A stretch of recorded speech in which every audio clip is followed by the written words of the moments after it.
नमस्कार मु सुची आपण मानक स्वागत करुच्ची मोर चैनल सुचीस लाइफ ब्लॉग को।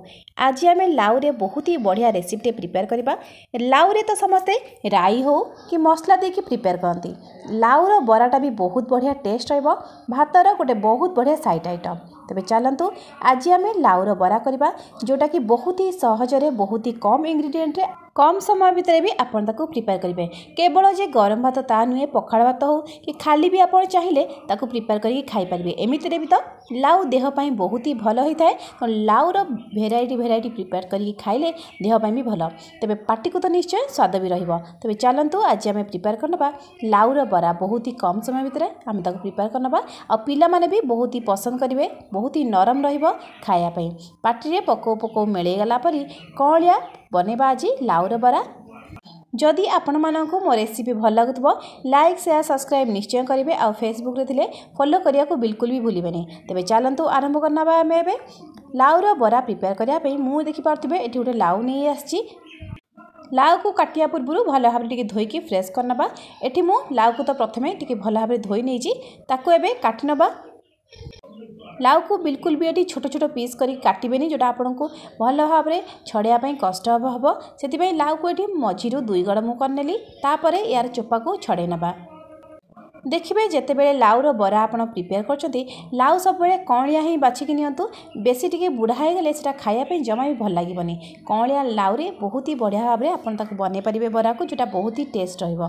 तार ए सब चोपा को भल भाव में छड़े नबा। एठी प्राय समस्त घरे लाउटा मझे मझे घरे प्रिपेयर हुए से लाउर अलग अलग भेराइटर तरकारी बनैकी खाइबा ही बहुत ही भल लगे। सबू चोपा को एमती देखिपे मुझे छड़े नहीं। आपन चाहिए पनिकी हो कि नाइफ रे भी ताको भल भाव में छड़े पारंतु।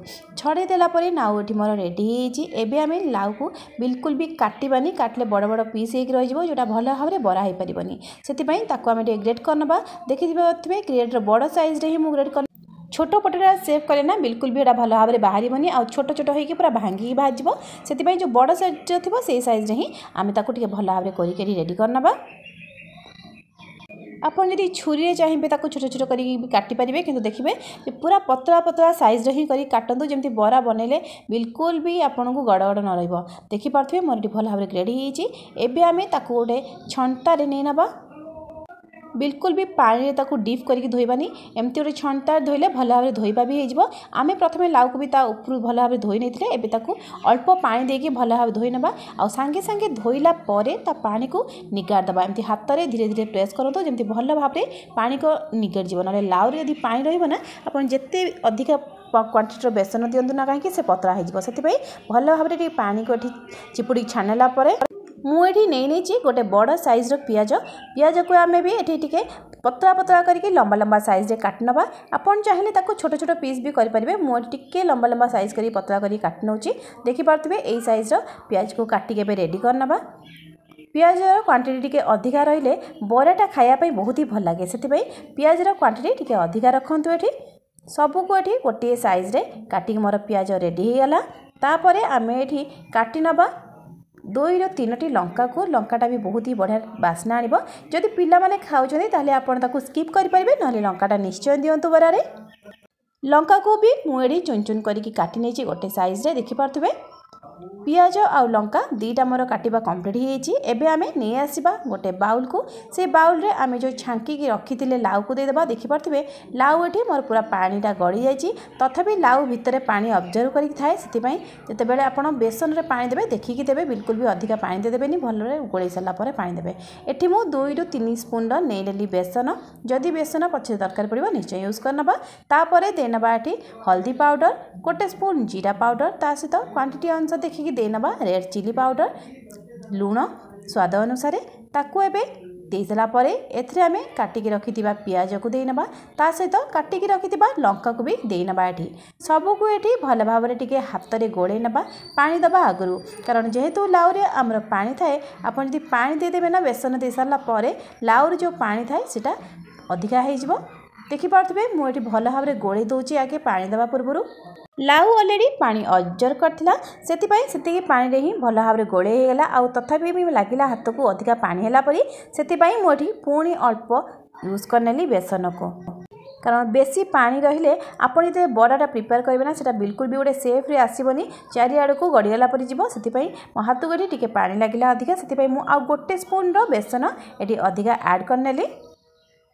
आपन जदि टिके क्रिस्पी बनवाई चाहूथे ना बेसन जगह आप चाउलर गुंड हो कि कॉर्नफ्लोर देकी भी बनबे से आपको टिके क्रिस्पी लगे। मुझे आज केवल बेसन ही प्रिपेयर कर जेहेतु मत टिके नरम बनवार अच्छे से केवल बेसन देकी मुझे प्रिपेयर करनोची।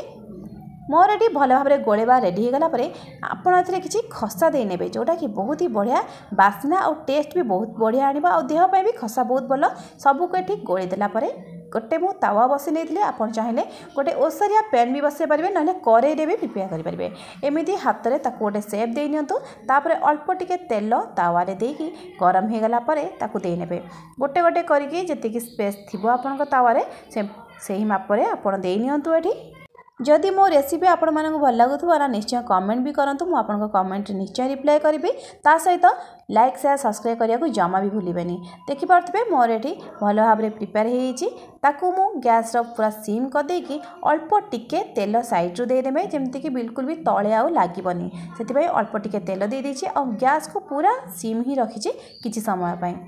देखिपे बहुत ही बढ़िया भाव में ये मोर तेल को बरा ऑब्जर्व करुँची धीरे धीरे धीरे देखिए ब्राउन हवा पर्यंत आम ताको छाड़िबा। आमर ये टिके ब्राउन ही आसलानी एबे आम ताको उल्टे नवा देखिपे बहुत ही बढ़िया कलर आसीगलानी बरार। एबे सबू बरा को आम टिके उल्टे नवा गैस फ्लेम को बिल्कुल भी हाई करेंगे ना जल्दी हवा परिस्थिति में कला पड़ जाए जेहेतु लाउटा आमको टिके टाइम लगे। देखिपे मोर ये प्रिपेयर हो निश्चय प्रिपेयर करूँ।